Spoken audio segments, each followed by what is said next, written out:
لائق سے تکریم واجب الاحترام معزز علماء ذوی الاحترام سادات کرام مشائخین اعظام بالخصوص شہزادہ غوث اعظم حضور پیر طریقت سید سرکار سید احمد حسین باپو قادری الجیلانی دامت برکاتہ العالیہ، فاضل گرامی ارد العزیز حضرت علامہ مولانا محمد اشرف صاحب قبلہ دامت برکاتہ العالیہ، برادر ذی وقار حضرت علامہ مولانا محمد الطاف صاحب برکاتی دامت برکاتہم القدسیہ، خلیفہ حضور شیخ الاسلام حضرت علامہ مولانا سید محمد ایوب میاں باپو قادری الجیلانی، خطیب بے مثال حضرت علامہ سید محمد الطاف میاں باپو اشرفی دامت برکاتہم القدسیہ و دیگر برادران اسلام، السلام علیکم ورحمۃ اللہ وبرکاتہ۔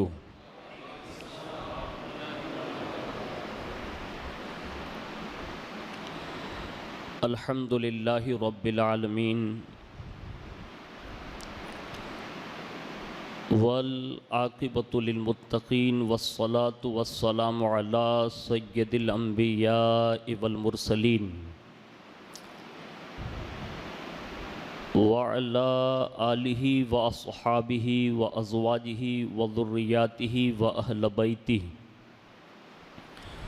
وابنہ الغوث الاعظم الجیلانی ومعین الملۃ والدین وشیخ الاسلام والمسلمین اعلی الحضرت الامام احمد رضا وعلى عباد اللہ الصالحین اجمعین، اما بعد،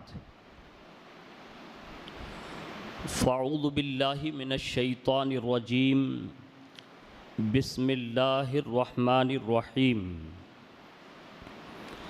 وَوَهَبْنَا لَهُ إِسْحَاقَ وَيَعْقُوبَ كُلًّا هَدَيْنَا وَنُوحًا هَدَيْنَا مِن قَبْلُ وَمِن ذُرِّيَّتِهِ داود وسليمان وأيوب ويوسف وموسى وهارون وكذلك نجزي المحسنين وزكريا ويحيى وعيسى وإلياس كل من الصالحين وإسماعيل واليسع ويونس ولوطا وَكُلًّا فَضَّلْنَا عَلَى الْعَالَمِينَ وَمِنْ آبَائِهِمْ وَذُرِّيَّاتِهِمْ وَإِخْوَانِهِمْ وَاجْتَبَيْنَاهُمْ وَهَدَيْنَاهُمْ إِلَى صِرَاطٍ مُسْتَقِيمٍ، صدق اللہ العظیم وصدق رسوله النبی الامین المختار الکریم ونحن على ذلك لمن الشاہدین والشاکرین والحمد للہ رب العالمین۔ آئیے سب سے پہلے مذہب اہل سنت والجماعت یعنی کہ مسلک اعلیٰ حضرت کے قدیم دستور کے مطابق ہم سب کے آقا و مولا حضور سراپا نور سیدنا محمد الرسول اللہ صلی اللہ تعالی علیہ وآلہ وسلم کی بارگاہ پر نور میں جی لگا کر درود پاک کی نظریں پیش کر لیں۔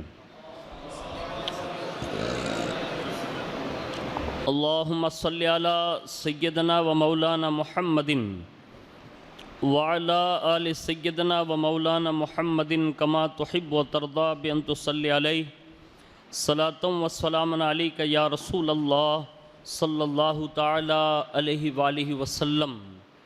نبی اور آل نبی پر ایک بار اور محبت سے جی لگا کر پورا مجمع مل کر درود شریف پیش کر لیں۔ اللہم صلی وسلم وبارک علی سیدنا و مولانا محمد وعلی آل سیدنا و مولانا محمد کما تحب و ترضی بان تصلی علیہ۔ حصول برکات و نجات کے لیے ایک بار اور جی لگا کر درود شریف پیش کر لیں۔ اللہم صلی علی سیدنا و مولانا محمد معدن الجود والکرم وعلی آلہ وصحابہ وبارک وسلم۔ صلاۃ و سلام علیک یا رسول اللہ صلی اللہ تعالی علیہ وآلہ وسلم۔ اللہ رب العزت کی توفیق سے اس کے پیارے محبوب صلی اللہ تعالی علیہ وآلہ وسلم کے تصدق سے بالخصوص پیران پیر روشن ضمیر سیدنا شیخ عبد القادر جیلانی المعروف غوث العظم دستگیر رضی اللہ تعالی عنہ کی نگاہ عنایت سے اونا کی تاریخی مسجد جسے ہم اور آپ نگینہ مسجد کے نام سے یاد کرتے ہیں، اس میں آرام فرما حضرت سیدنا شیخ سید عبد الرزاق قادری رحمۃ اللہ تعالی علیہ کے عرس کی تقریب میں شرکت کی سعادتیں حاصل کر رہے ہیں۔ اللہ تبارک و تعالی ہماری آپ کی سب کی حاضری کو قبول فرمائیں اور اس حاضری کو ہم سب کے لیے حج و عمرہ کی سعادت کا ذریعہ بنائیں۔ فقیر قادری اپنی گفتگو کا آغاز ان اشعار کے ساتھ کرنے کی سعادت حاصل کرتا ہے جس میں ہمیں اور آپ کو ایک پیغام دیتے ہوئے انہوں نے یوں کہا تھا کہ درس قرآن اگر ہم نے بھلایا نہ ہوتا، درس قرآن اگر ہم نے بھلایا نہ ہوتا، یہ زمانے نے دکھایا نہ ہوتا۔ دل میں آیات اترتی تو اجالا ہوتا، دل میں آیات اترتی تو اجالا ہوتا، نفرت و بغض کو سینوں میں نہ پالا ہوتا، نفرت و بغض کو سینوں میں نہ پالا ہوتا، اور رب کے احکام سے دامن نہ چھڑایا ہوتا، رب کے احکام سے دامن نہ چھڑایا ہوتا، یہ زمانے نے زمانہ نہ دکھایا ہوتا۔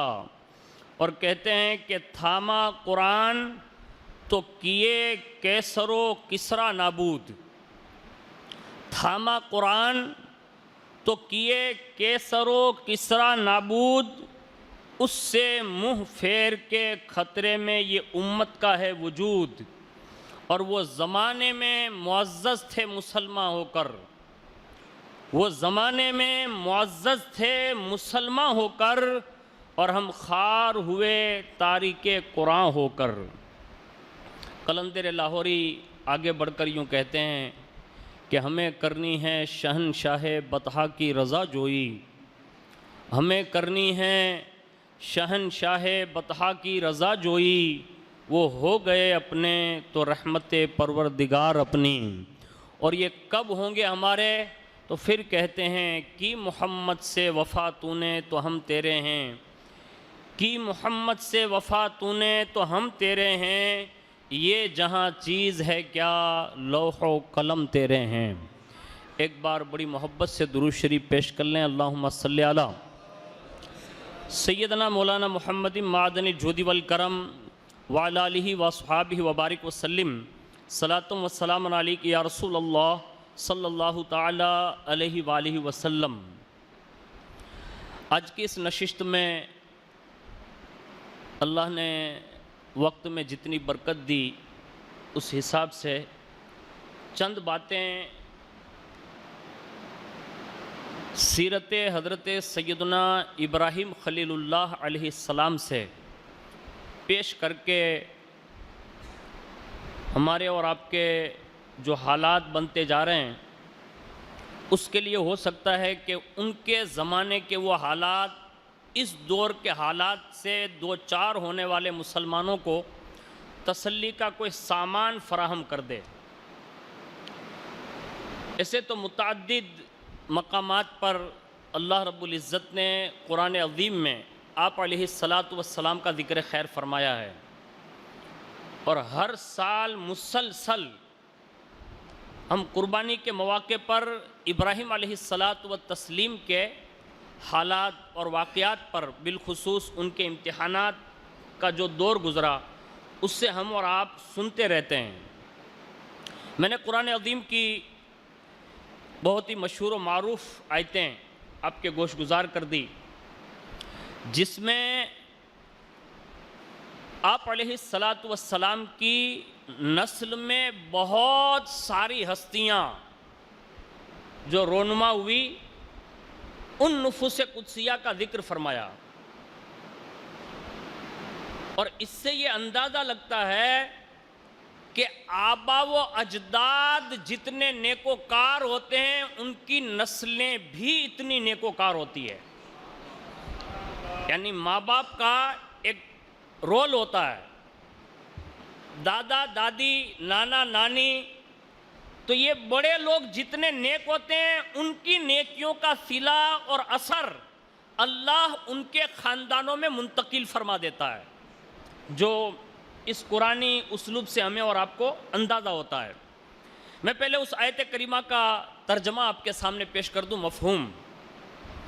اللہ رب العزت ارشاد فرماتا ہے، اور ہم نے انہیں اسحاق اور یعقوب عطا کیے، ان سب کو ہم نے ہدایت دی، ان سے پہلے نوح کو ہدایت دی، اور اس کی اولاد میں سے سلیمان، داؤد اور ایوب اور یوسف اور موسیٰ اور ہارون کو ہدایت فرمائی، اور ایسا ہی ہم نیک لوگوں کو بدلہ دیتے ہیں، اور زکریا اور یحییٰ اور عیسیٰ اور الیاس کو ہدایت یافتہ بنایا، یہ سب ہمارے خاص بندوں میں سے ہیں، اور اسماعیل اور یسع اور یونس اور لوط کو ہدایت دی، اور ہم نے سب کو تمام جہان والوں پر فضیلت عطا فرمائی، اور ان کے باپ دادا اور ان کی اولاد اور ان کے بھائیوں میں سے بھی بعض کو ہدایت دی، اور ہم نے انہیں چن لیا، اور ہم نے انہیں سیدھے راستے کی طرف ہدایت عطا فرمائی۔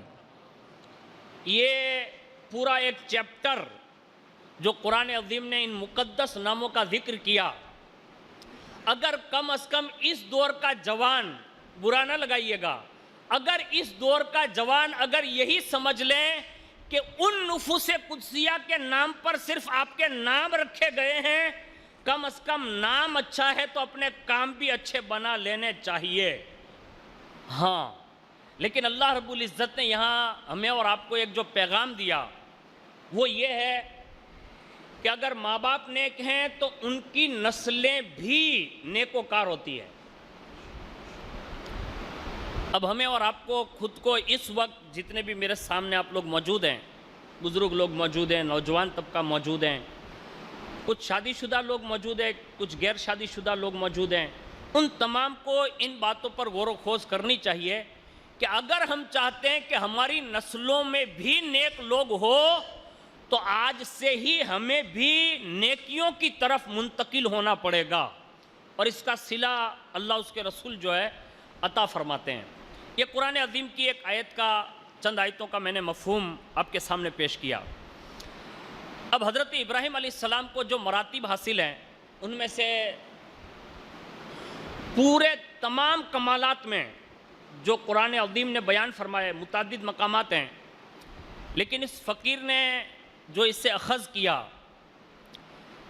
کہ حضرت ابراہیم علیہ السلام کی خصوصیات میں یہی کیا کام ہے کہ اللہ نے انہیں اپنا خلیل کہہ کر مخاطب فرمایا۔ یعنی اللہ جس کو اپنا گہرا دوست بتائے، اب وہ کتنے بڑے مرتبے پر فائز ہوں گے، اس سے آپ کے مقامات کا اندازہ ہوتا ہے۔ اور دوسری فضیلت کے لیے یہی کافی ہے کہ رسول اللہ صلی اللہ علیہ وسلم نے وقتاً فوقتاً اگر اپنے تعلق سے کوئی بات ارشاد فرمانی ہوتی تو یوں کہتے کہ اگر کوئی ابراہیم علیہ السلام کو ان کی صورت میں کوئی دیکھنا چاہے تو فرماتے وہ مجھ محمد کو دیکھ لے، میری صورت میرے دادا ابراہیم سے ملتی جلتی ہے. یعنی یہ مشابہت دیتے تھے حضور. اب اس سے بڑھ کر تو اور فضائل و کمالات اور کیا بیان کروں، لیکن ایک فضیلت جو ہمارے بزرگوں نے لکھی ہے، اور خاص کر کے میرے سامنے جو کتاب ہے سیرت الانبیاء، یہ بہت خوبصورت کتاب ہے. آپ سے بھی گزارش کرتا ہوں خود بھی خریدیے، اپنے بچوں کو، اپنی بچیوں کو، اور خاص کر کے نوجوان تک کا اگر ویب سائٹ پر بیٹھا ہوا ہے تو اس سے چاہیے کہ یہ کتاب ڈاؤن لوڈ کرے. ہندی میں بھی میرے خیال سے ہو سکتا ہے یہ آ گئی ہو.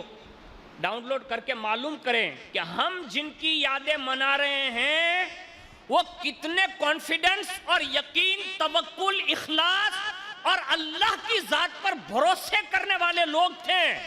ہم ایسے ہی صدیوں سے ان کی یادیں نہیں مناتے جو آج دنیا ہمیں سکھانے پر تلی ہوئی ہے کہ یہ کرنا ضروری نہیں، وہ کرنا ضروری نہیں.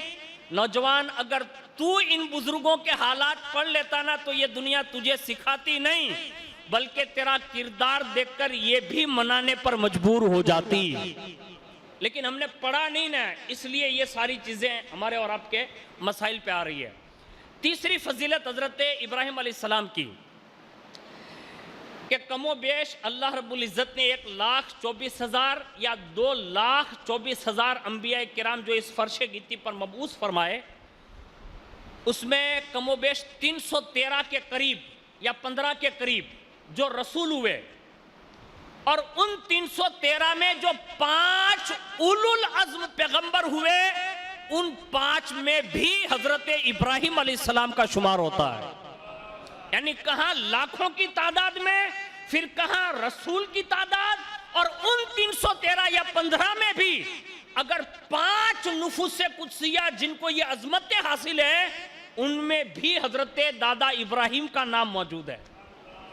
یہ اللہ رب العزت نے آپ کو خصوصیت عطا فرمائی تھی جن کی یاد میں ہم اور آپ قربانی جو سر انجام دیتے ہیں. انہی قریب کے دنوں میں ابھی یہ انجام پذیر ہوگی، قربانی کے ایام دیکھیں گے آپ. تو ایک فضیلت یہ حاصل ہے، اور دوسری فضیلت یہ حاصل ہے کہ کم و بیش بڑی تعداد میں انبیاء اگر کسی کی نسل میں پیدا ہوئے تو یہ شرف بھی اللہ نے حضرت ابراہیم خلیل اللہ کو عطا فرمایا. اس لیے آپ کو ابو الانبیاء کہا جاتا ہے، یعنی انبیاء کے بھی باپ. حضرت بابا آدم کی فضیلت اپنی شان ہے، وہ ابو البشر ہے، لیکن ابو الانبیاء ہونے کا شرف اگر کسی کو حاصل ہے تو وہ حضرت اسماعیل علیہ السلام کے بابا حضرت ابراہیم خلیل اللہ کو حاصل ہے. ایسے تو حضرت آدم علیہ السلام کی فضیلت مجموعی طور پر بڑی شان کے وہ مالک ہیں کیونکہ سارے لوگ انہی کے اولاد میں ہیں، لیکن ابو الانبیاء ہونے کا جو خاص شرف، یعنی ان کی نسل میں یک کے بعد دیگرے بڑی تعداد میں انبیاء ہوئے، تو یہ حضرت ابراہیم علیہ السلام ہے. اور بالخصوص ان کی اولاد میں اس شاخ میں ایک پیغمبر اللہ نے ایسے بھیجے، ایک نبی ایسے بھیجے کہ جہاں اس شاخ میں کئی انبیاء تھے لیکن اس شاخ میں صرف تنہا ایک پیغمبر ہوئے. یہ ایک پیغمبر سارے انبیاء پر بھاری نظر آ رہے ہیں. ایک شاخ جس میں تمام انبیاء ہوئے اکثر وہ حضرت اسحاق علیہ السلام ہیں جو حضرت ابراہیم علیہ السلام کے اولاد میں سے ہیں، اور دوسری شاخ میں حضرت اسماعیل اور ان کی نسل میں نبی آخر الزمان خاتم المرسلین صلی اللہ علیہ وسلم تشریف لائے. حضور کو اللہ نے تمام انبیاء پر فضائل و کمالات عطا فرمائے. پتہ یہ چلا یہ دو شاخوں میں جہاں اسحاق کے خاندان میں حضرت اسحاق علیہ السلام کے خاندان میں کئی انبیاء ہیں، یہ ان کی فضیلت ہے، لیکن اسماعیل علیہ السلام کو فضیلت یہ حاصل ہے کہ ان کے خاندان میں حضور کیا تشریف لائے کہ وہ سارے انبیاء پر فضیلت رکھتے ہیں. تو اس انداز میں میں نے چند کلمات آپ کے سامنے پیش کر دیے جو حضرت ابراہیم علیہ السلام کے فضائل اور کمالات سے تعلق رکھتے ہیں. اب ان کے نام کے حوالے سے سنیے. آپ کا نام بڑا مشہور ہے، ابراہیم، یہ پوری دنیا میں مشہور ہے. اب یہ کیسے بنا، کیسے نکلا، کیا ہوا، کون لوگ کیسے پکارتے ہیں؟ تو اس میں لکھا ہے کہ ابراہیم جو ہے وہ ابن اور رحیمن، یہ دو کلمات اس سے بنا ہے، اور جس کا معنی ہوتا ہے مہربان باپ۔ یہ ابراہیم علیہ السلام کا یہ معنی بتا رہے ہیں کہ یہ ابن رحیمن اس سے بنا ہے جس کے معنی ہے مہربان باپ۔ اور ابراہیم علیہ السلام کی خصوصیت یہ ہے کہ آپ کی زندگی اٹھا کر دیکھو تو آپ کی کرم نوازی، آپ کی مہمان نوازی، رحم و کرم، فضل و کمال، یہاں تک کہ آپ کو ابراہیم صرف اس لیے بھی کہا جانے لگا کہ آپ لوگوں پر بڑی تیزی کے ساتھ مہربانیاں فرمانے لگے تھے۔ اور کتنی مہربانی ہوگی آپ اندازہ لگا سکتے ہیں کہ آپ کی تاریخی ایک سیرت کا باب ہے کہ بغیر مہمان کے کبھی کھانا تناول نہیں فرمایا۔ اب یہ بڑا کمال ہے۔ پہلا આપણે અહીંયા હતું અરબવાડામાં હતું, સંધિવાડામાં હતું, આજુબાજુમાં બધા વાડાઓમાં હતું, હવે ભૂલાઈ ગયું। اب لوگ کھانا نہیں کھلاتے جلدی لوگوں کو۔ ہاں اب تو ہم لوگ کارڈ سسٹم والے لوگ ہوئے ہیں تو کارڈ دے کر ہی بلاتے ہیں، اسپیشل لوگ آئے ہیں، سب نہیں آئے۔ یہ تو اللہ والے لوگ موجود ہیں کہ وہ زمین میں رہتے ہیں لیکن بغیر کارڈ کے وہ سب کو اپنے دربار میں بلا کے کھانا کھلوا دیتے ہیں۔ ورنہ اگر یہ بزرگ لوگ نہ ہوئے نا تو میرے خیال سے اپنے کو کچھ کھانے وانے کا ملے نہیں۔ یہ صحیح بتا رہا ہوں، کیونکہ اب تو لوگ وی آئی پی کھاتے میں زندگیاں گزارنے لگے۔ اب تو وہ وہی آئے گا جو مطلب کنیکٹڈ ہوگا، اگر کنیکٹڈ نہیں ہے تو تیرا نام ہی نہیں ہے وہاں۔ اور یہاں ابراہیم علیہ السلام کا حال یہ تھا کہ بغیر مہمان کے کھانا نہیں کھاتے، کئی دن بیت جاتے، اور جب کوئی نہیں آتا نا تو خود تلاش کرنے نکلتے تھے کہ کوئی مل جاتا اور اسے کھانا کھلاتے۔ آپ سے بھی گزارش ہے، میں نہیں کہتا کہ میری دعوت کرو، قطعاً نہیں، یہ ذہن میں لے کے نہیں جائیے گا۔ آپ سے عرض ہے کہ کم از کم اپنے ماں باپ آپ کے قریب میں رہتے ہو، آپ کے بڑے بھائی رہتے ہو، آپ کے رشتہ دار بہنیں رہتی ہوں، تو ابھی یہ قربانی کے ایام میں تو عموماً لوگ جو ہے اچھا کھانا پکاتے ہیں نا، تو کم از کم اگر غریب بھائی دوست احباب رشتہ دار ہو نا تو اگر قربانی وغیرہ کی ہو نا تو ان کو گھر پہ ہی دعوت دے دیا کریں، تاکہ یہ قربانی جانور تو ہمیں یاد رہا لیکن ابراہیم علیہ السلام کی سیرت بھولا گئی۔ اب تو وہ فریج میں ٹھنڈا ہو رہا ہے، پتہ بھی نہیں چلنے دیتے کہ کتنے دن سے رکھا ہوا ہے۔ یہ گوشت کا بکرا ہمیں یاد رہا، سیرت ابراہیمی بھلا دی گئی۔ کوشش کریں گے انشاءاللہ، جو بھی مالک نصاب قربانی کریں گے ان سے گزارش ہے کہ کوشش کرنا، سب کو نہیں بلا سکتے، اپنے ماں باپ کو ہی بلا لیں، اپنے بڑے بھائی کو بلا لیں، بڑی بہن کے بچوں کو بلا لیں، رشتہ داروں کو بلا کر کھلائیں، اور اگر کوئی علاقے میں غریب شریف بھی رہتے ہوں تو ان کو بھی خاص بلا کر کھلائیں، اس لیے کہ یہ گھر پہ بلا کے کھانا کھلانا یہ سنت ابراہیمی ہے۔ اور جب لوگ اپنے گھر پہ دسترخوان پہ بٹھا کے بندوں کو کوئی کھانا کھلاتے ہیں نا تو حدیث پاک میں اللہ فرشتوں کے درمیان بطور فخر یوں کہتا ہے اور باقاعدہ اس بندے کے تعلق سے کہتا ہے، فرشتوں دیکھو تو صحیح میرا بندہ ہو کر کتنی میری مخلوق کی خدمت فرما رہا ہے، یعنی کھانا کھلا رہا ہے، یعنی اللہ فخر فرماتا ہے۔ اس لیے حضور غوث پاک رضی اللہ تعالیٰ عنہ فرماتے ہیں کہ میں نے بہت کچھ اعمال چھان بین کیے، سب سے زیادہ قرب خداوندی میں کوئی عمل لائق اور فائق اور افضل ترین دیکھا تو وہ اللہ کی مخلوق کو کھانا کھلانا دیکھا۔ یہ غوث پاک رضی اللہ تعالیٰ عنہ کا فرمان ہے۔ تو میں یہ نہیں کہتا کہ آپ بڑی دیگ پکائیں اور باقاعدہ سب کو بلائیں، یہ نہیں کہتا، لیکن ایک کام یہ ضرور کرے، دوست احباب کو سب کھلاتے ہیں، میں منع نہیں کرتا، لیکن وہ وی آئی پی ہے، جو تجھے پورے سال میں کام نہیں آیا اس کے گھر پہ بھی قربانی کا گوشت بھیج، یہی سنت خلیلی ہے۔ ہاں اگر یہ کردار نہیں ہے اور خالی بس اپنے وہ سیٹنگ والے لوگوں تک جاتا ہے تو اس کا مطلب یہ ہے کہ آپ سنت ابراہیمی زندہ نہیں کر رہے ہیں، یہ غلطی پر ہے ہم لوگ۔ اور ایک مرتبہ تو ایک بندے کو دیکھا نا تو کھڑا تھا تو کہا کہ بھائی چل، تو کہا کہاں؟ کہا کھانا کھانے، لے آئے گھر۔ اب دیکھو مہربانی کس کو کہتے ہیں، بٹھایا، کہا بول بسم اللہ شریف پڑھ کے بولا، بول بسم اللہ شریف، یعنی اس زمانے میں جو اللہ کا نام لینا تھا وہ کا نام لے، تو اس نے کہا یہ کیا ہوتا ہے؟ یعنی وہ بندہ کہہ رہا ہے یہ کیا ہوتا ہے؟ تو کہا یہ اللہ کا نام ہے، نام لے۔ تو کہا میں یہ اللہ کا نام نہیں جانتا۔ تو جلال میں آ گئے، اللہ سے پیار اتنا تھا نا۔ تو ایک طرف اگر بے نمازی ہے اور اس سے نفرت ہے تو یہ بھی خلیلی سنت ہے۔ نام نہیں جانتا تھا تو جلال میں آ گیا، کہا اٹھ نکل باہر۔ کہا آپ تو لے آئے اور آپ ہی بھگا رہے۔ کہا اتنی عمر بیت گئی ابھی تک اللہ کا نام بھی نہیں سیکھا۔ تو ایسے لوگوں سے نفرت کرنا یہ بھی سنت ابراہیمی ہے کہ اگر نماز نہیں پڑھتا نا سگا بھائی تو اسے کہنا چاہیے کہ تو تیرے رستے پہ رہ، نماز نہیں پڑھتا۔ یہ نفرت کرنا یہ بھی ایک پہلو ہے۔ لیکن جیسے ہی باہر نکل دیا نا تو بنایا تھا مہربان اور ابن رحیم تھے تو باہر نکال تو دیا، اسی وقت وحی آئی رب کریم کی جانب سے جو سب سے زیادہ مہربان ہے۔ کہا ابراہیم، کہا کیا؟ کہا اتنا جلدی آپ نے اس کو باہر نکال دیا، خود تو لے آئے تھے۔ تو کہا مولا وہ تیرا نام نہیں جانتا تھا اس لیے نکال دیا۔ کہا ابراہیم، کہا کیا؟ کہا جتنی سختی کے ساتھ نکالا ہے نا اتنی نرمی کے ساتھ واپس لے آؤ۔ یہ رب ہے، یہ اللہ۔ کہا اتنی نرمی سے مطلب واپس لے آؤ۔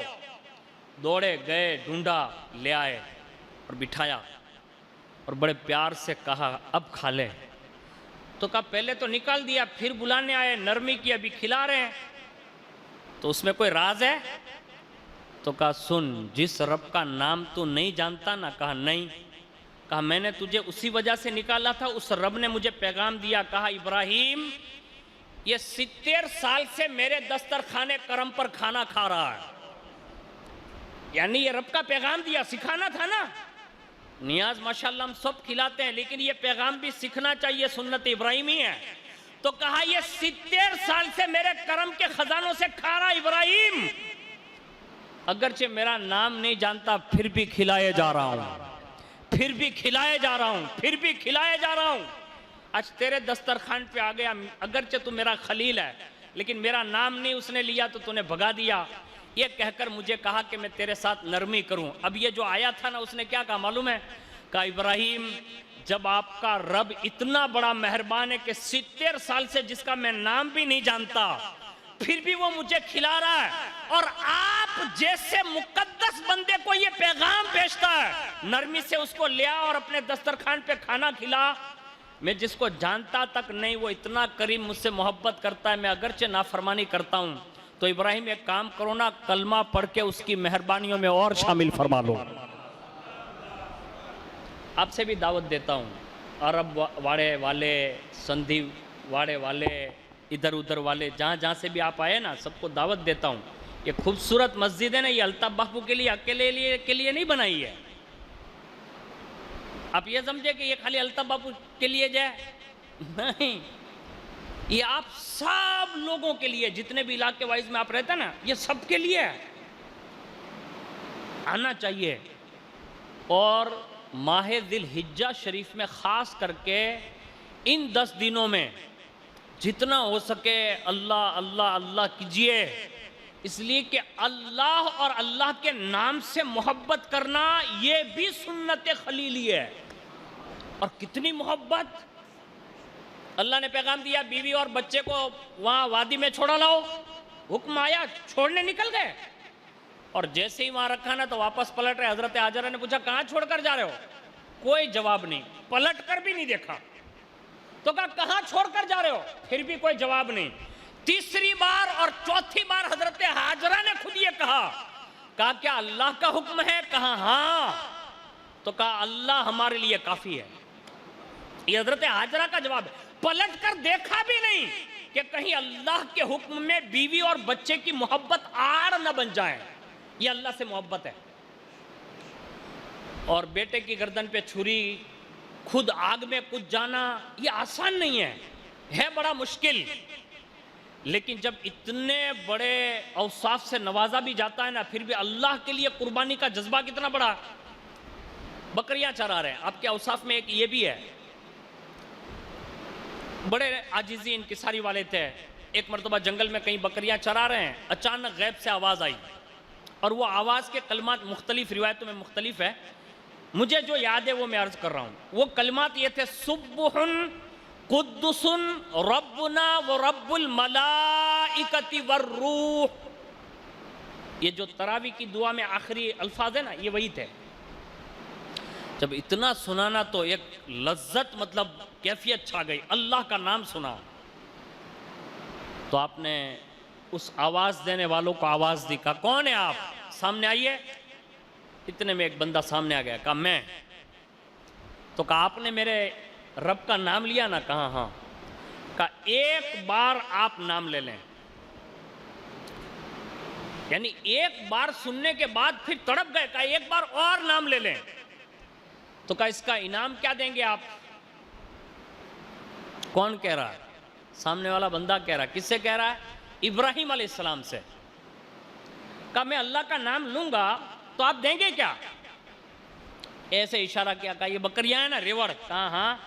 کہا یہ میرا ہے، ایک بار نام لے لے گا آدھا ریوڑ دے دوں گا، یعنی آدھا حصہ بکریوں کا دے دوں گا۔ تو کہا اچھا۔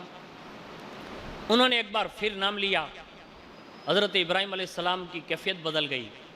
جب پھر اس کیفیت میں آئے تو فرمایا ایک بار اور نام لے لے، آدھی بکریاں تو دے دی تھی۔ تو کہا پھر کیا دیں گے؟ کہا پھر آدھی بکریوں کا ریوڑ دے دوں گا۔ یعنی صرف اللہ کے نام لینے پر محبت الہی کا تقاضا یہی تھا، اور خلت کا تاج زرین بھی یہی متقاضی تھا کہ بس یہی کیا جائے کہ اللہ کے نام پر دو دو دو۔ کہا ایک بار اور نام لے لے۔ کہا کیا دیں گے؟ کہا آدھا ریوڑ اور دے دوں گا۔ ایک بار اور نام للوایا، اور جب دوبارہ نام لے لیا، پورا ریوڑ تو دے دیا، رہا نہیں گیا۔ اللہ سے محبت اتنی تھی نا، تو کیا کہا معلوم ہے؟ کہا ایک بار اور نام لے لے۔ تو کہا ایک بار اور نام لے لوں گا، ریوڑ تو دے دیا، باقی بچا کچھ نہیں ہے، تو دیں گے کیا؟ تو کہا تیرے یہ جانور ہے نا؟ کہا ہاں۔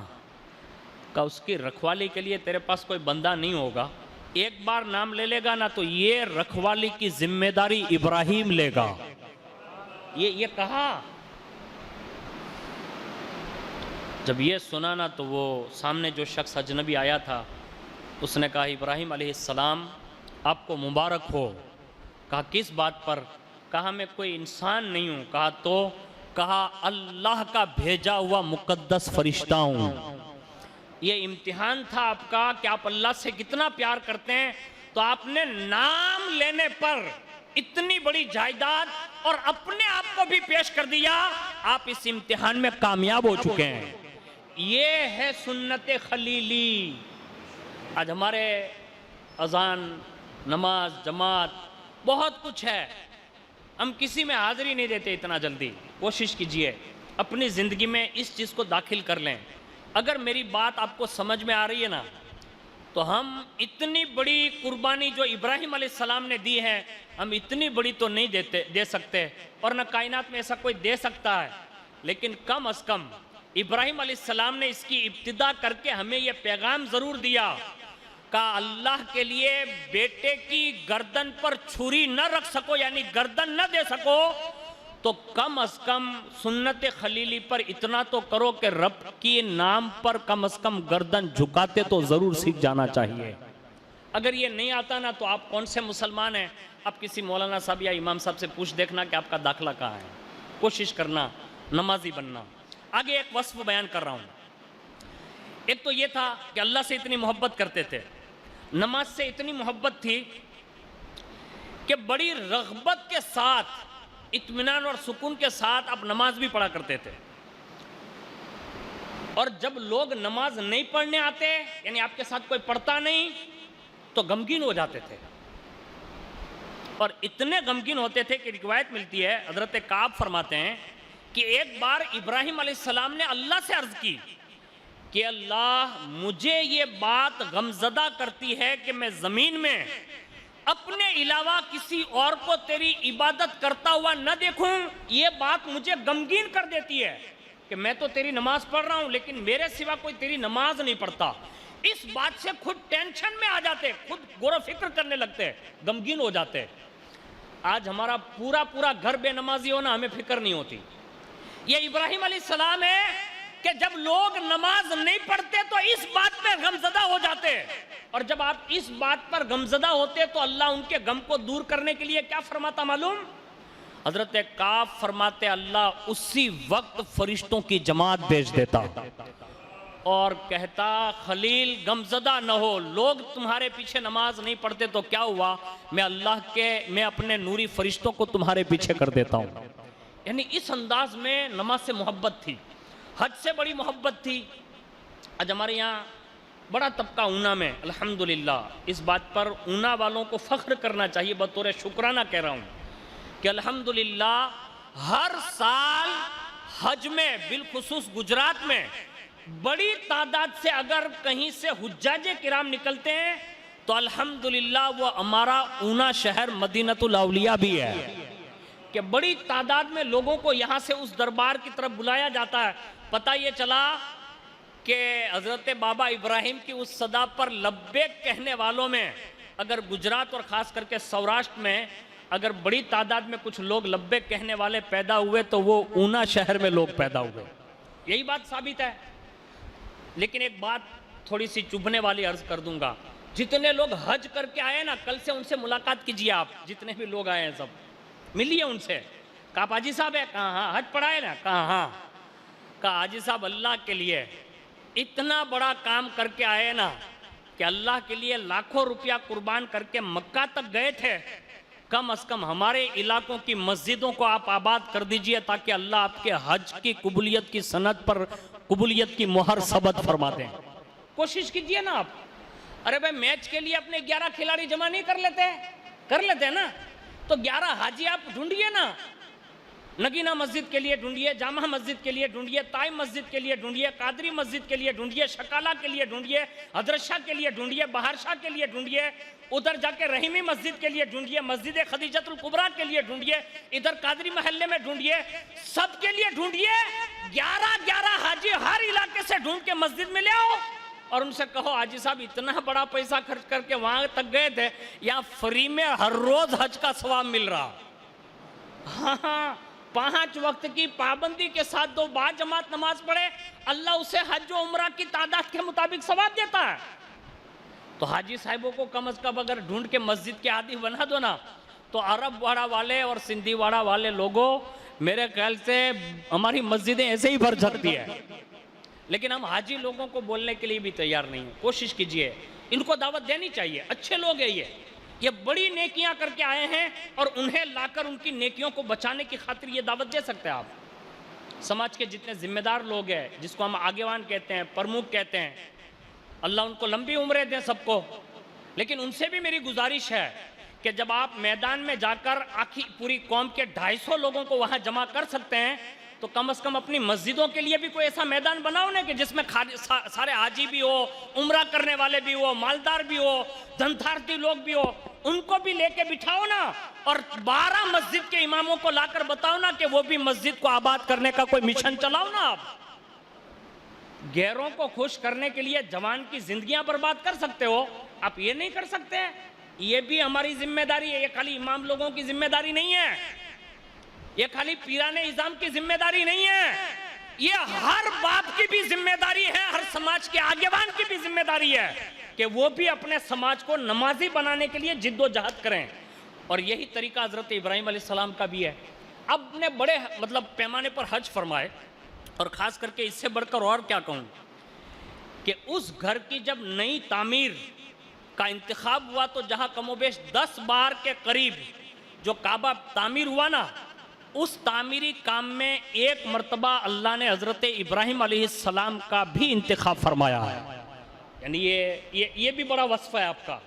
تو حج سے بڑی محبت تھی، اور حضرت مجاہد فرماتے ہیں کہ حضرت ابراہیم اور حضرت اسماعیل باقاعدہ پیدل حج فرمایا کرتے تھے۔ یعنی یہ طریقہ کار رہا اس زمانے میں حج کے موقع پر، یہ ابراہیم علیہ السلام کا خاص وصف رہا۔ اور ایک جگہ پر فرماتے ہیں کہ حضور صلی اللہ علیہ وسلم نے ایک قاصد کو بھیجا صحابہ کے درمیان، اور وہاں جا کر یوں ارشاد فرمانے کو کہا کہ تم لوگ اپنی اپنی جگہ پر ٹھہرے رہو، تم اپنے والد حضرت ابراہیم کی وراثت پر ہو، یعنی جیسے سنت ابراہیمی سمجھ کر یہاں ٹھہرے ہوئے ہو وہیں ٹھہرے رہو، یہی حضرت ابراہیم علیہ السلام کا طریقہ رہا ہے۔ یعنی اس انداز میں بھی حضور نے احادیث میں اس حج کا ذکر حضرت ابراہیم علیہ السلام کی یاد کے لیے فرمایا۔ تیسرا جو بڑا مشہور آپ کا وصف رہا، قربانی، جس کو ہم اور آپ ابھی انشاءاللہ 10 ذی الحجہ سے، عید کے دن سے ہی انجام دیں گے۔ تو کسی نے ایک پوسٹ کی تھی، میں وہ پوسٹ کا مفہوم سنا رہا ہوں، وہ پوری پوسٹ مجھے یاد نہیں ہے، لیکن یہ بات بڑی ذمہ داری والی اس نے لکھی تھی۔ اس نے کہا کہ ہمیں ابراہیم علیہ السلام والا مینڈھا تو یاد رہا، ان کی وہ باتیں یاد نہ رہی جو قربانی ہونے اور ہونے سے پہلے جو باتیں باپ بیٹے میں ہوئی۔ اب وہ باتیں کیا ہوئی تھی نا، اس کو سنیے۔ قربانی تو کرتے ہی ماشاءاللہ، واجب ہے دن پر، وہ تو کرتے ہی ہیں، نہیں واجب ہے وہ بھی کرتے ہیں، نفلی قربانی بھی لوگ کرتے ہیں، اچھی بات ہے۔ لیکن خالی قربانی اور اس سے پہلے اور بعد میں جو باتیں ہوئی نا، اس کو قرآن نے واضح الفاظ میں بیان کیا، جس کا میں ملتا جلتا کچھ مفہوم عرض کر دیتا ہوں۔ ابراہیم علیہ السلام کو خواب آیا، اور اس خواب کی بنیاد پر آپ اپنے بیٹے کی قربانی کے لیے تیار ہو گئے، اور جب یہ بات آپ نے اپنے بیٹے سے ارشاد فرمائی تو قربان جائیں کہ حضرت اسماعیل علیہ السلام بھی اپنے بابا کے فرمان کے مطابق اللہ کے حکم کی پابندی اور اطاعت کرنے کے لیے تیار ہو گئے۔ تو پتہ یہ چلا ہر بیٹے کو اپنے باپ کا جائز حکم ماننا یہ اسماعیل علیہ السلام کی سنت مبارکہ ہے، اور ہر باپ کی ذمہ داری ہے کہ جب بھی کوئی اللہ اس کے رسول کا حکم سنے تو اس کو اپنی اولاد تک پہنچانا یہ سنت ابراہیمی ہے۔ تو ہمیں اور آپ کو یہ بات ذہن میں ملی۔ اور دوسری بات یہ ہے کہ ایک تو باپ نے اپنا جگر دکھایا اور بیٹے نے اپنی ہمت دکھائی، یعنی حوصلہ دکھایا کہ چہیتے بیٹے کو قربان کرنا۔ مولانا اشرف صاحب اور مولانا الطاف صاحب یہاں بیٹھے ہوئے ہیں، وہ بڑے ذہین لوگ ہیں اور ان کا مطالعہ بڑا وسیع ہوتا ہے۔ اگر میرا مطالعہ ناقص کام کر رہا ہے تو ابراہیم علیہ السلام کی ایک لمبی عمر کے بعد حضرت اسماعیل علیہ السلام کی آمد ہوئی تھی۔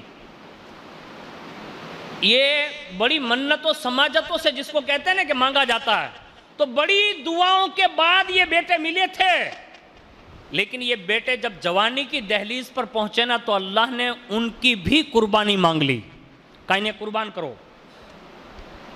لیکن کیا حضرت ابراہیم علیہ السلام کا جگر تھا، تیار ہو گئے، اور باقاعدہ حضرت اسماعیل علیہ السلام بھی قربان ہونے کے لیے تیار ہو گئے۔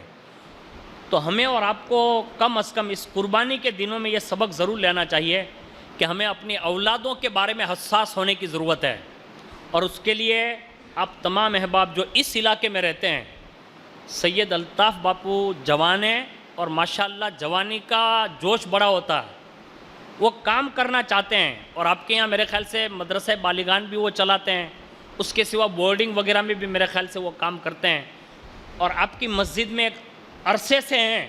آپ تمام احباب سے گزارش ہے کہ دور دور تک فائدہ اٹھانے سے بہتر یہ ہے کہ اپنے علاقے میں اپنے امام سے ہی زیادہ فائدہ اٹھا لینا چاہیے۔ تو آپ کوشش کریں گے انشاءاللہ کہ الطاف باپو سے فائدہ اٹھائیں گے انشاءاللہ۔ کم از کم اگر آپ مجبور ہیں کہ کسی کام کی وجہ سے پہنچ نہیں پاتے، کم از کم کسی جوان کو ترغیب دلا دیں، ان کو ہی اس بات کی طرف آمادہ کریں۔ چند باتیں بھی اگر ان کے دل میں آ گئی اور انہوں نے کچھ سیکھ لیا تو میں یہ سمجھتا ہوں یہ ہماری نجات کے لیے کافی ہو سکتا ہے۔ تو یہ کام ایک کریں۔ دوسرا، اللہ رب العزت نے آپ کو سخی بنایا تھا، سخی اتنے بڑے تھے جیسا کہ آپ نے اسے پہلے بات سنی۔ اس کے سوا ایک سب سے بہترین جو وصف جو نبوت کے اوصاف میں سے ہوتا ہے، اور یہ خاص یقین کے درجے پر ہوتا ہے ان کا، وہ یہ تھا کہ امور آخرت کے معاملات میں، یعنی آخرت کے معاملات میں ابراہیم علیہ السلام بڑے انوکھے انداز میں اپنی زندگی کا رول لوگوں کے سامنے پیش کر رہے تھے۔ اب وہ کیا ہے؟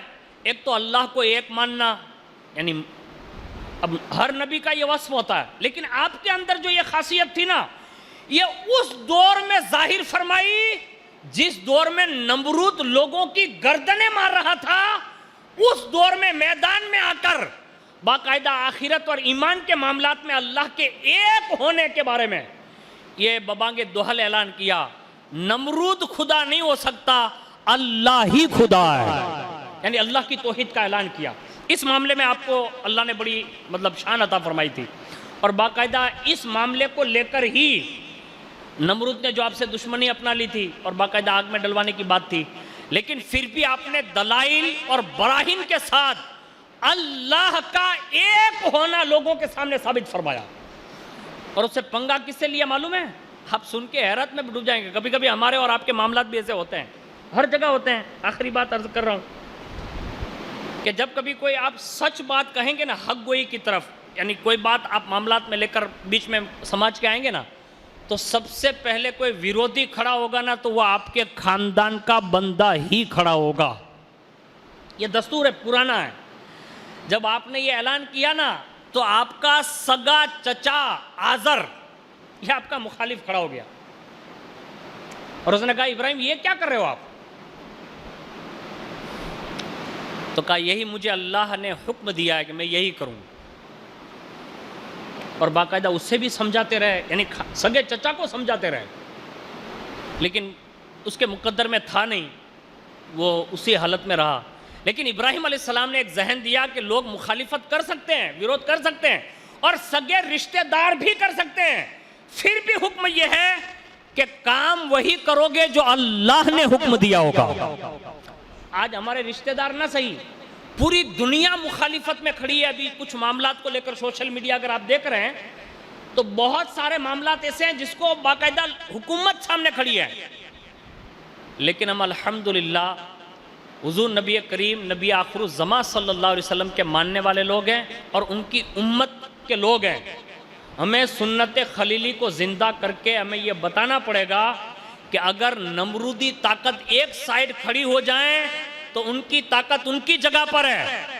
ہم جن کی یادوں میں زندگیاں بھر سے قربانیاں دیتے آ رہے ہیں، اگر دین پر وقت پڑا تو ہم صرف جانور قربان کرنا نہیں جانتے، ہم اپنی گردنیں دینا بھی جانتے ہیں۔ یہ جذبات حضرت ابراہیم علیہ السلام نے نمرود کے سامنے اور اپنے چچا کے سامنے پیش کیے، اور باقاعدہ لوگوں نے دیکھا بھی۔ تو یہ امور آخرت کے معاملات میں اللہ کی توحید کے بارے میں۔ دوسری بات، چند کام ایسے ہوئے ابراہیم علیہ السلام کی زندگی میں کہ اس سے پہلے وہ چیزیں نہیں ہوئی تھی۔ ان میں سے 8 چیزیں میں آپ کے سامنے عرض کر کے اپنی گفتگو ختم کر دوں۔ نمبر 1 کہ ابراہیم علیہ السلام ہی وہ ذات ہیں جن کے بال سب سے پہلے سفید ہوئے، یعنی دور ابراہیمی سے پہلے جتنے لوگ گزرے ان کے بال سفید ہوتے نہیں تھے۔ یہ حضرت ابراہیم علیہ السلام سے شروعات ہے۔ دوسری بات کہ حضرت ابراہیم علیہ السلام ہی ہے جنہوں نے سفید بال ہو جانے کے بعد اپنی داڑھی میں مہندی لگائی۔ ہاں، یہ مہندی کی شروعات بھی ابراہیم علیہ السلام سے ہیں۔ نمبر 3 سلا ہوا پاجامہ پہنا، تو یہ بھی حضرت ابراہیم علیہ السلام کے زمانے سے شروع ہے۔ اب ہم پاجامہ تو نہیں پہنتے، جینسیں آ گئی۔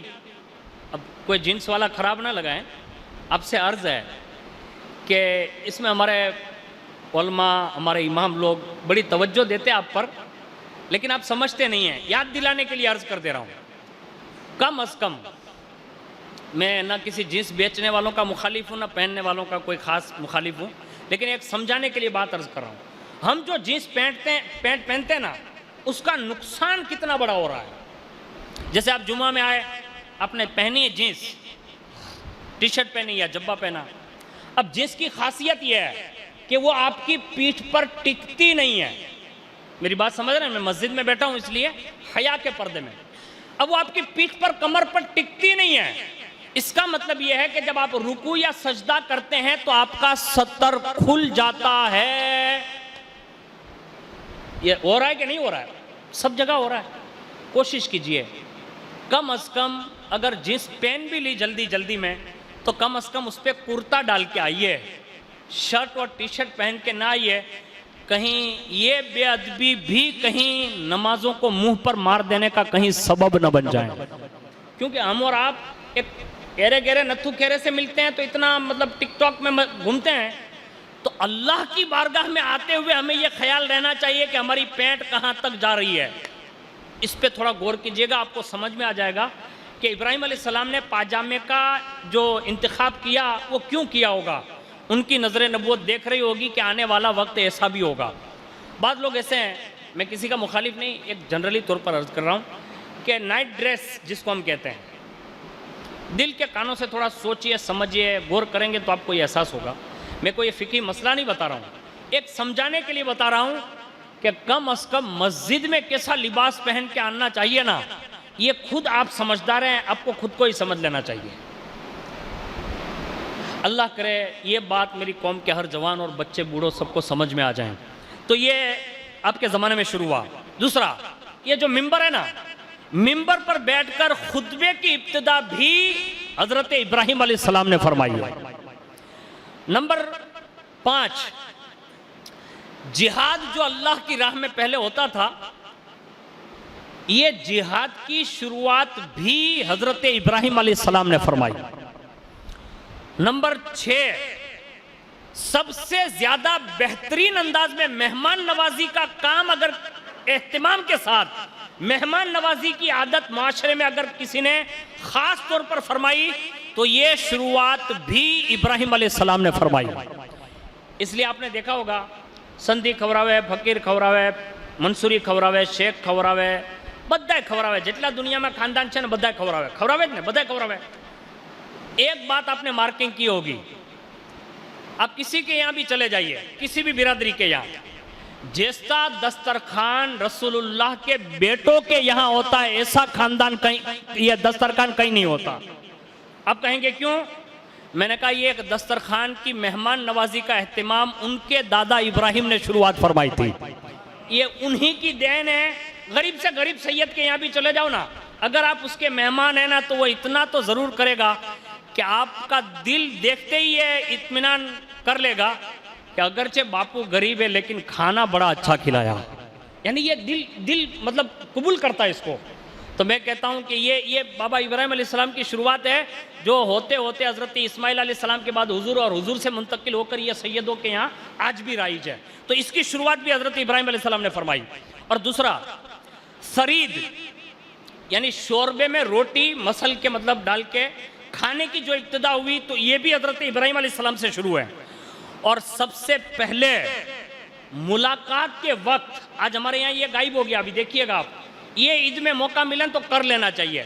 میں یہ 8ویں بات بتا رہا ہوں، لوگ کریں گے نہیں، بہت جلدی لوگ کرتے نہیں ایسا، لیکن کر لینا چاہیے، بلند 2 3 5 10 منٹ زیادہ جائے گی یہی نا۔ حضرت ابراہیم علیہ السلام کے ان کاموں میں سے ایک یہ ہے کہ سب سے پہلے لوگوں سے ملاقات کے وقت گلے ملنے کا رواج، یعنی محبت کے ذریعے سینے سے سینہ ملانے کا رواج بھی اگر کسی نے سب سے پہلے شروع کیا تو وہ بھی ابراہیم علیہ السلام نے فرمایا تھا۔ آج ہمارے یہاں یہ رواج چلا گیا، عید میں بھی لوگ اتنا جلدی بھاگتے ہیں کہ مطلب اللہ ماشاءاللہ مل لینا چاہیے یار۔ ہو سکتا ہے کہ یہ ملاقاتیں جو ہے نا، میں نے اپنے بزرگوں سے سنا ہے کہ کبھی کبھی انسانوں کی صورت میں حضرت خضر بھی مل جاتے ہیں، تو یہ ہاتھ میں جو یہ انگوٹھا دبائیں، اور کم از کم ہو سکتا ہے کہ وہ انسان کی صورت میں کوئی اور بھی ہو، تو کوئی روحانی شخصیت کے سینے سے اگر سینہ مل جائے نا تو یہی ہمارے لیے کہیں نجات کا ذریعہ بن سکتا ہے۔ اور یہ محبت کا ذریعہ ہے جو ابراہیم علیہ السلام نے اپنے زمانے میں شروع فرمایا تھا۔ اس کے سوا اللہ نے بہت سارے اوصاف و کمالات سے آپ کو نوازا تھا۔ پھر کبھی انشاءاللہ وقت رہا تو کبھی ان کی بارگاہ میں خراج پیش کریں گے۔ جن جن لوگوں نے دام درہم سکھ نے حصہ لے کر، صاحب مزار جن کا بڑا احسان ہے خاص کر کے ہم سب پر اور اونا والوں پر، کہ انہوں نے اس مسجد کی جو آبادی کا وہ سبب بنے، اور ان کی کرامتیں ہو سکتا ہے آپ لوگ جانتے ہوں گے، لیکن میں نے اپنے بزرگوں سے اور اپنے دوست احباب سے معلوم کیا تو یہ پتہ چلا کہ ان کی روحانی طاقت کا اندازہ اس سے لگایا جا سکتا ہے کہ حضرت خواجہ محکم الدین سیرانی جو دھوراجی میں جن کا مزار ہے، اور ان کا دوسرا مزار جو جس میں پاکستان لے جایا گیا، ان کے زمانے میں ایک بزرگ تھے حضرت لداشاہ بابا رحمۃ اللہ تعالیٰ علیہ، جن کا مزار دھوراجی شریف میں آج بھی ہیں۔ وہ جب کسی سے مرید ہونے کے لیے خاص کر کے خواجہ صاحب کے پاس ہی گئے تھے، تو کہا کہ مجھے آپ مرید بنا لیں. تو انہوں نے یوں فرمایا تھا، خواجہ صاحب نے کہا آپ کا تصوف کا حصہ میرے پاس نہیں ہے، وہ کہیں اور لکھا ہے جس کے لیے آپ کو سفر کرنا پڑے گا. جب یہ سنا تو کہا کس سمت سفر کروں؟ تو انہوں نے اونا کی طرف اشارہ کیا، یعنی ویراول پٹن کی طرف، اونا کی طرف. جب وہ آتے آتے ویراول کے قریب ایک دیہات میں پہنچے تو وہاں ایک بزرگ مل گئے، تو انہوں نے سوچا یہی ہوں گے، ان کی خدمت وہ لگ گئے. اب وہاں چند روز رہے، اس میں ان کے ساتھ ایک واقعہ پیش آیا. کن کے ساتھ؟ حضرت لدہ شاہ بابا علیہ رحمہ کے ساتھ. اور وہ واقعہ یہ تھا کہ کسی تالاب میں اپنے پیر صاحب، یعنی جن کی وہ خدمت کرتے تھے، پیر صاحب مرید تو بنے نہیں تھے ابھی، خدمت کر رہے تھے کیونکہ مرید بننا تھا. تو خدمت کے لیے تالاب پہ گئے تو وہاں ایک عورت کپڑے دھو رہی تھی، اس سے بھیڑ چیڑ ہوئی. اور جب بھیڑ چیڑ ہوئی نا تو بڑے جلالی تھے، تو عورت سے جھگڑا ہوا نا تو فوراً اپنے لوٹے کو لیا اور ایسے وہ تالاب جو تھا نا اس کو ایسے بھرا، تو سارا تالاب اس لوٹے میں لے لیا انہوں نے، یعنی اتنے جلالی تھے. وہ لوٹا لے کے چلنے لگے اور ایک برگد کا کہیں درخت ملا نا تو اس میں لٹکا دیا، اور اپنے پیر صاحب جو اس زمانے کے بزرگ تھے ویراول پٹن کے قریب کسی دیہات میں، وہاں چلے گئے اور خدمت کرنے لگے. تو باتوں باتوں میں پوچھا شیخ نے، کہا کہ لدہ شاہ کچھ ہوا؟ کہا ایک عورت سے جھگڑا ہو گیا تھا. کہا پھر کیا کیا؟ کہا لوٹے میں تالاب لے کے نکل آیا ہوں. یعنی کتنا جلال رہا ہوگا. تو کہا تالاب تم نے لوٹے میں لے لیا؟ کہا ہاں. فوراً لوگ اتنے میں جلدی جلدی آئے اور اس بزرگ کی بارگاہ میں ہاتھ جوڑے اور کہا کہ آپ اپنے اس چیلے سے فرمائیے، یعنی خادم سے فرمائیے کہ مخلوق پریشان ہے، تالاب سوکھ گیا، جانور پیاسے ہیں، لوگ کپڑے کہاں دھلیں گے، پانی کہاں پئیں گے، ان کو کہیے نا کہ تالاب واپس کر دیں. تو آپ نے فرمایا لدہ شاہ، اللہ کی مخلوق پر نرمی کرتے سیکھو، یعنی رحم کرو، تالاب واپس مطلب وہ لوٹا انڈیل دو. تو کہا حضور وہ تو میں نے برگد کے درخت پر لٹکا دیا. کہا جلدی جاؤ لے آؤ. اور جلدی دوڑے ہوئے گئے اور وہاں جا کر وہ لوٹا لیا اور تالاب میں جا کر اسے بہا دیا. اللہ کی قدرت کا کمال دیکھیے کہ اس بندے میں کتنا مطلب کمال ہوگا. لوٹا ایسے بہا ہے نا تو پورا تالاب بھر گیا. اب یہ اتنے بڑے جلالی تھے، اور جب اتنے بڑے جلالی تھے تو اسی دن جب یہ واقعہ دیکھا نا وہ بزرگ نے تو کہا لدہ شاہ، کہا کیا؟ کہا اتنے بڑے جلالی ہو تصوف کی دنیا میں، میرے پاس بھی تمہارا حصہ نہیں ہے، یہاں سے نکلو. تو کہا اب کہاں جاؤں؟ تو کہا تم اونا تشریف لے جاؤ، یعنی یہ اونا کی دھرتی پر بھیجا. اور باقاعدہ ان کے آنے کے بعد ان کی ملاقات حضرت سیدنا عبدالرزاق قادری رحمت اللہ تعالیٰ علیہ سے ہوئی، اور انہوں نے وقتاً فوقتاً کم و بیش 12 سال تک اس بزرگ کی تربیت فرمائی جو ہمارے سامنے لیٹے ہوئے نا. انہوں نے صرف اس لیے کہ ان کے جلال کو کم کرنے کی نیت سے. اور جلال کم کرنے کے لیے کرنا کیا پڑتا معلوم ہے؟ آج ہم لوگ تو اکنی کھا لیتے ہیں، بریانی کھا لیتے ہیں، مرغا کھا لیتے ہیں اور بڑی تیزی کے ساتھ کھاتے ہیں. میں خود کھاتا ہوں، آپ کی بات نہیں کر رہا ہوں. اب یہ جلال کبھی ٹھنڈا نہیں ہوگا. انہوں نے کیا کیا؟ 12 سال تک اس بزرگ کو یہ پتے کھلائے.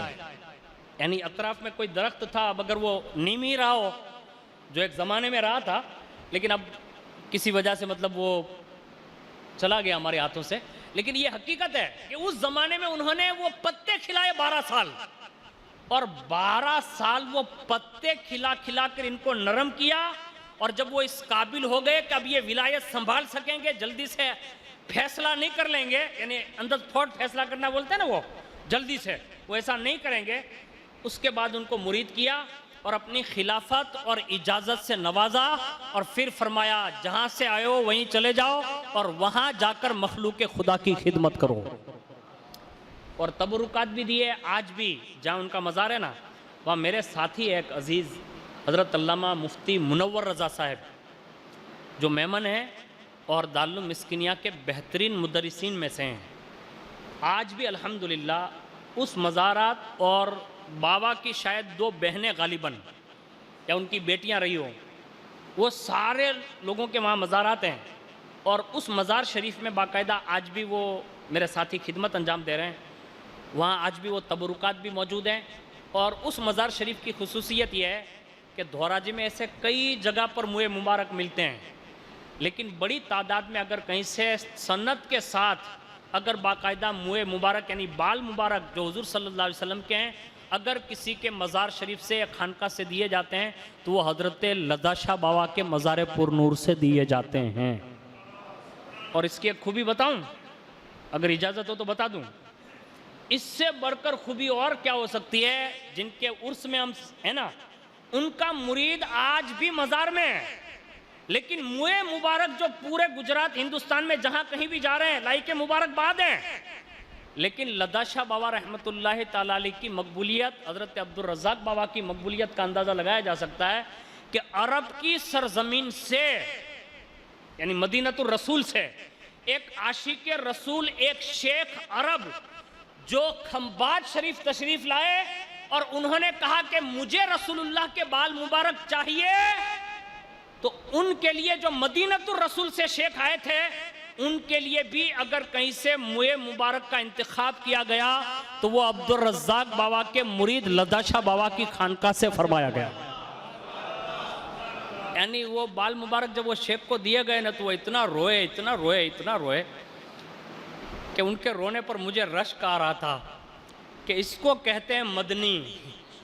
ہاں، یہ عاشق رسول تھے، وہ موئے مبارک کو لے کر اتنا روئے اور اتنا روتے روتے کہتے تھے، کہا یہ تو بال ہے، یعنی ان کی زبان میں انہوں نے کہا یہ تو موئے مبارک ہے، ہم تو حضور سے اتنی محبت کرتے ہیں کہ ان کا نام بھی لیتے ہیں نا تو بھی روتے ہیں۔ آپ سے بھی گزارش ہے، ان کے عرس میں آئے ہو، کم از کم حضور کے نام کو اپنا وظیفہ بناؤ۔ حضرت شاہ عالم قطب عالم بابا کا نام سنا ہے نا احمد آباد میں، یہ چھوٹے چھوٹے بچے جو ہیں نا ان سے بھی گزارش کرتا ہوں ان کو بھی آپ سکھائیے گا۔ ان کے والد فرماتے ہیں کہ میرا بیٹا جب سمجھدار ہوا نا تو میں نے اسے ایک نام سکھایا تھا، اور وہ نام یہ تھا کہ بیٹے بار بار یہ پڑھا کر یا مصطفیٰ یا مصطفیٰ یا مصطفیٰ، یعنی یہ پڑھا کرو۔ یعنی یہ نام بھی اتنا لذت والا ہے۔ یہ قطب عالم شاہ عالم بابا یہ لوگوں کو نصیحت کرتے تھے، انہوں نے بھی پڑھا، اور اس پڑھتے پڑھتے کئی بار نہیں بلکہ بذات خود رسول اللہ ان کی درس گاہ میں 8 دن تک پڑھانے کے لیے تشریف لے آئے۔ یہ نام کی برکت ہے۔ آپ بھی کوشش کیجئے ان کے عرس میں آئے ہوئے ہو تو انشاءاللہ کم از کم اتنا تو ضرور کریں کہ دن میں ایک بار کلمہ شریف پڑھیں گے اور رات میں ایک بار کلمہ شریف پڑھیں گے انشاءاللہ۔ اور وہ 2 ٹائم کون سے وہ بھی بتا دیتا ہوں تاکہ آپ کو یاد رہ جائیں۔ جب سونے لگو نا یعنی رات میں تو کم از کم ایک بار لا الہ الا اللہ محمد الرسول اللہ صلی اللہ علیہ وسلم پڑھ لیا کرو، اور اس کے بعد آنکھ بند ہوئے تو یہ کلمے پر ہوگی، اور جب اٹھو تو اٹھنے کے ساتھ دنیا کا کوئی کام کرو یا نہ کرو اس سے پہلے اٹھتے ہی صرف اتنا لا الہ الا اللہ محمد الرسول اللہ صلی اللہ علیہ وسلم، بھلے ایک بار ہو۔ میں ایک بار اس لیے کہہ رہا ہوں کہ میں نے شیخ ابو بکر صاحب جو کیرلا سے تشریف لائے تھے نا تو ان کے پاس کئی علماء، کئی پیران نظام، کئی دوست احباب، بڑے بڑے لوگ بیٹھے تھے۔ ایک صاحب نے کہہ دیا کوئی نصیحت کر دیجئے نا، تو کہا دین رات میں 10 مرتبہ کلمہ اور 10 مرتبہ درود شریف پڑھا کرو۔ اور یہ شیخ ابو بکر صاحب کون ہے میں آپ کو کیسے سمجھاؤں؟ اس وقت اگر ایک گریٹ مفتی، دنیا کا سب سے بڑے مفتی اگر کوئی ہے اور تعلیمی میدان میں دین اور دنیا دونوں میں سب سے بڑا کوئی کام کر رہے ہیں وہ شیخ ابو بکر صاحب ہیں جو کیرلا کی سرزمین کے ہیں۔ انہوں نے 10 بار یہ نصیحت کی، کہا 10 بار پڑھا کرو دن اور رات میں۔ اب میں ان کی برابری تو نہیں کر سکتا، اتنا صرف کہتا ہوں کہ کم از کم 1 مرتبہ کلمہ شریف اور 1 مرتبہ درود شریف اس میں نے ساتھ میں ملا دیا ہے، یہ پڑھنے کی عادت بنا لو، پھر اس کی لذتیں دیکھو کہ اس نام میں برکت کتنی ہے۔ اللہ تعالیٰ مجھے آپ کو سب کو کہنے سننے سے زیادہ عمل کی توفیق عطا فرمائے۔ وما علینا الا البلاغ۔ السلام علیکم۔